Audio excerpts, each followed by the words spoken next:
Hello everyone, my name is Ahmed Ibrahimi and today I want to talk about something that is a big part of our everyday lives, which is social media.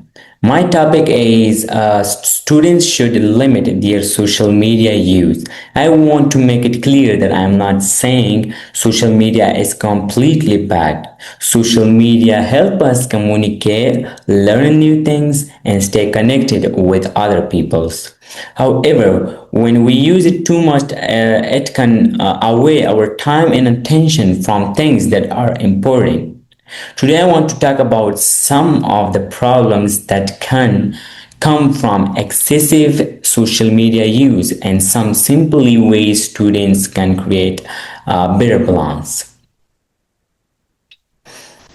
Let me start with a simple question. How much time do we really lose on social media? Sometimes we tell ourselves, I am only going to check my phone for a few minutes. We check one post, then we watch one video, and then we see another video or message. Before we know it, 30 minutes or even 1 hour has passed. Then we look at the time and ask ourselves, where did the time go? The problem is that this small amount of time can add up. As a student, our time is very important. We have classes, homework, studying, work, family, friends, and our own goals. When we spend too much time scrolling, we may not realize how much time we're really actually losing. Another important reason students should think about limiting social media is mental and emotional well-being. Social media can sometimes be connected with feelings like anxiety, loneliness, and comparisons. One problem is that usually people post the best part of their lives online. We might see someone traveling, having fun with friends, getting good grades, or achieving something. Then we might compare their life to our life. We might start thinking, why isn't my life that? But we have to remember that social media does not show the whole picture of someone's life. This is why having boundaries can be helpful. We should be able to use social media without allowing to control how we feel about ourselves or our lives. Social media can also affect students' academic focus. Imagine that you are sitting down to study, you start working on your homework, and suddenly your phone gives you a notification. You check your phone for a few seconds, then you see a message, then you open social media. Before you know it, you are no longer focused on your homework. Even a small distraction can interrupt our concentration and cause us to lose study time. This is why students can benefit from putting their phones away while studying or turning off unnecessary notification. We don't have to completely stop using our phones. We just need to make sure our phones are not controlling our attention when we need to focus. Another important thing to think about is our real life. Social media should not replace spending time with our friends and family. It should not replace getting enough sleep, enjoying our hobbies, or working toward our personal goals.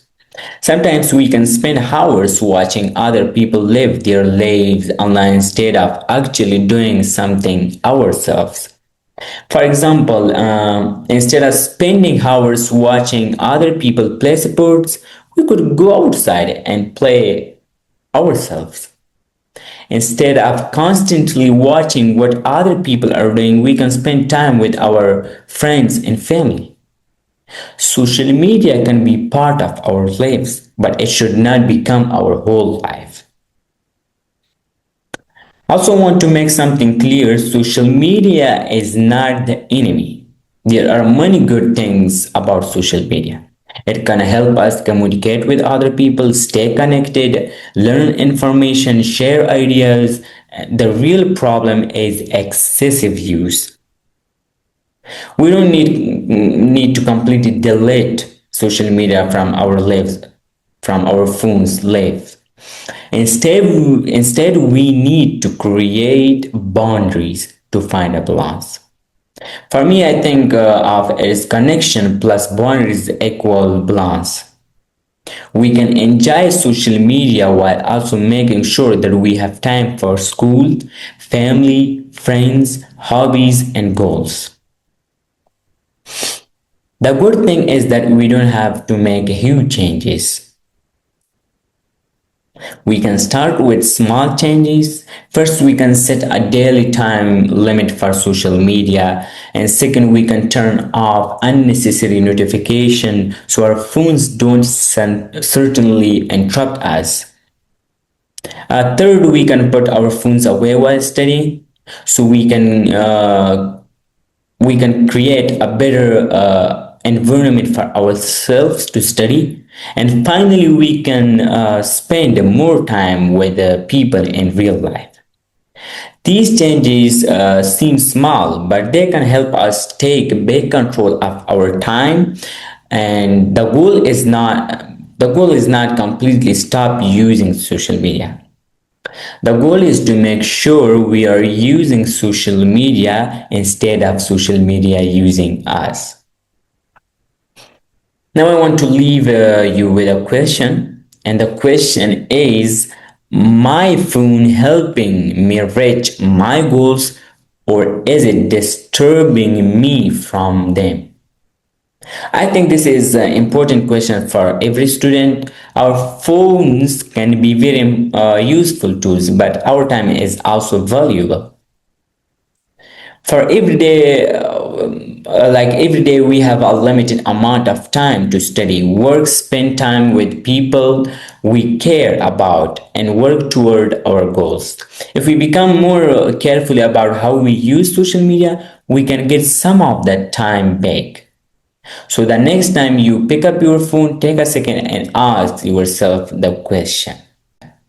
So small changes can make a difference. So remember one thing. Your time is valuable. Use it wisely. Thank you for listening.